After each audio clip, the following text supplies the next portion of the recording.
हर यात्रा का सचिन जी एक राजनीतिक मकसद तो होता ही है। भारत जोड़ो यात्रा निकली तो आपने कर्नाटक हिमाचल जीता, इस यात्रा का राजनीतिक मकसद क्या है?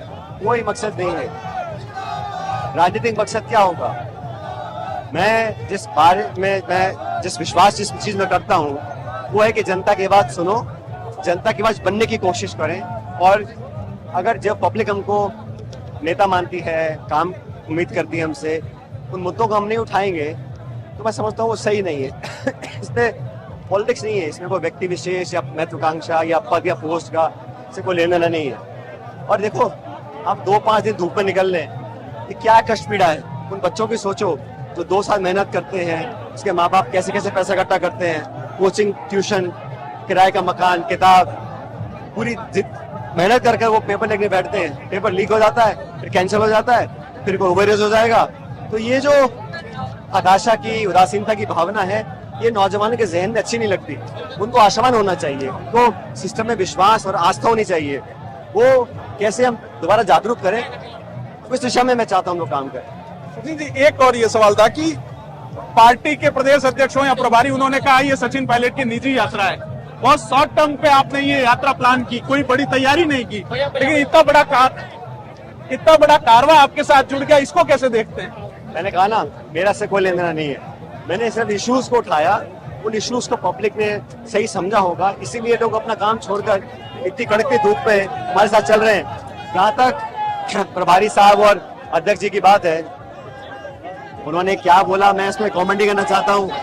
रामा जी ने बोला हमारे पारिवारिक दोस्त हैं, तो उनको मैं पारिवारिक दोस्त ही मानता हूँ। पॉलिटिकली उन्होंने क्या बोला मैं इस पर कुछ कॉमेंट नहीं करना चाहता। एक ये सवाल था कि मुद्दा आपने उठाया है, पैदल भी आप चले हैं, जयपुर तक पहुंचेंगे, क्या माने कि समाधान तक सचिन पायलट इस मुद्दे को ले जाएंगे? निश्चित रूप से ये मुद्दे ऐसे नहीं जिसमें कोई समझौता कर ले या मैं कोई बार्गेन करने की बात कर रहा हूँ। मैंने सैद्धांतिक रूप से, वैचारिक रूप से किन मुद्दों को इम्पोर्टेंट माना है, और उन मुद्दों को पब्लिक की आज मोहर लग रही है, इसलिए मैं चाहता हूँ इस पर कार्रवाई होनी चाहिए। और मैं बहुत दिन से कोशिश कर रहा हूँ, अब फिर एक और कोशिश है मेरी। मुझे उम्मीद है कि पब्लिक की आवाज को इग्नोर नहीं कर सकता, नेता हो, पार्टी हो, सरकार हो। वैसे भी ये जो कार्रवाई करनी है, इसमें एआईसीसी क्या कर सकती है? ये सरकार को करना है, राजस्थान सरकार करेगी, इसमें एआईसीसी क्या कर सकती है?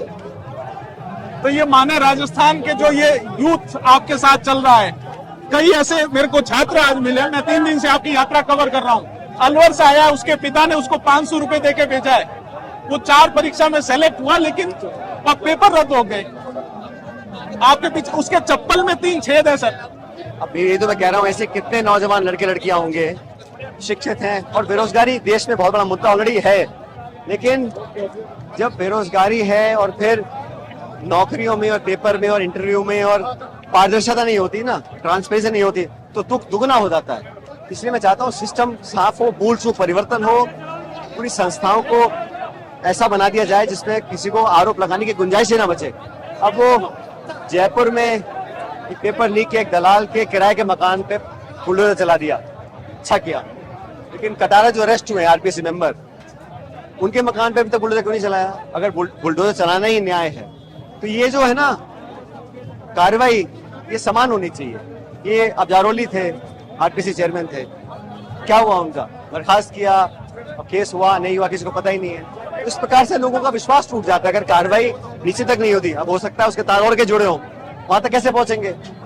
तो बहुत शक्तिशाली व्यक्ति हो। और जब जांच चल रही थी तब ये कहा गया कि कोई नेता, कोई अधिकारी इसमें इन्वॉल्व नहीं है। अब जांच के बीच में आप ये डिक्लेयर कर दो कि कोई नेता अधिकारी इन्वॉल्व नहीं है, तो जांच एजेंसी के अधिकारी क्या कर सकते हैं? और अब एक अधिकारी अरेस्ट हो गया, तो ट्रांसपेरेंट जांच होनी चाहिए, अब तक नहीं हो पाई है। नहीं, मुख्यमंत्री जी तो कहते हैं कि जैसे कल उन्होंने कहा कि उन्होंने कहीं सुना था, वो कह दिया। मैंने बहुत सी बातें सुनी है,